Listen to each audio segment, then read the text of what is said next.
Well, I'm amazed that anybody can say it's organized by any political organization when the people involved have clearly stated that it's a non-partisan activity. But the other point is the bodies are lying in the street. So it's not a political construct. People are responding to the fact that they're dying.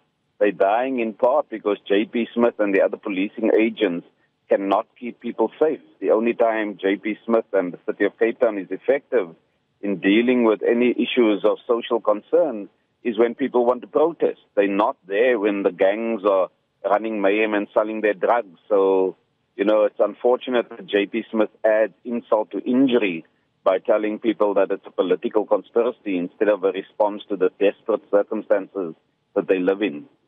The residents on the ground, Tony, they're complaining about police being deployed very late in the day when issues of crime are supposed to be responded to. But when it's a peaceful march like this one, police officials are out in their numbers, they're effecting arrests. It's a complete disjuncture of what is actually supposed to be happening. Well, of course, this is the problem. It seems that there's not a shortage of policing. The problem is political will. When people are coming out to protest their desperate circumstances, then the police are out in force. But when the gangs are running mayhem, then there's not sufficient police support for communities.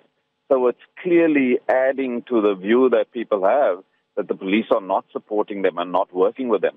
We think that the Independent Complaints Directorate of the police should investigate what's happening here because we know there's been many instances of police corruption and we're not sure if this is a further reflection of the police supporting the gang activities. The other issue that is being raised prominently by the residents is that of massive unemployment, which I suppose you could argue adds, therefore, to the issue of crime escalating, in particular gang violence. As a former Cosatu leader, issues of employment or unemployment were uppermost in your mind. How are these issues supposed to be resolved, Tony, given that you have also very lowly skilled people in these communities? Well, I don't agree, firstly, with the fact that there's this huge juncture between skills. We have a lot of people employed in the country who are not South Africans, so there are jobs available. We have problems that the way in which the economy is growing and the levels of inequality that continues to drive the growth of South Africa, which really just feeds the needs of the wealthy in the society, that's largely continuing as it had under apartheid. And so people like J.P. Smith and the other politicians in charge are not responding to the underlying systemic challenges that exist in the society. And those are issues that can be dealt with. If we have peace and stability and there's greater levels of income, then you can have people starting businesses in the communities and starting some organic economic activity. But it's not taking place because the environment that government must create is not being put in place. And so it comes back to the politicians, both national government and somebody like J.P. Smith. The person can't really talk about J.P. Smith because in the 10 years that he's been in charge of safety and security in the city of Cape Town, matters have just got worse. And if you listen to him, he's a complete idiot. I'm sorry to say, but there's no other way to define him. Because it's public knowledge that Cosatu is supporting those communities, but he makes now as if it's some wonderful intelligence report. We must all support the communities when they go through these desperate times with the gangsters. So it's not anything unusual. And those are the family members of our members in the union. They ask that we work together to make sure that we bring an end to this. So we'll continue to cooperate with anybody, including J.P. Smith.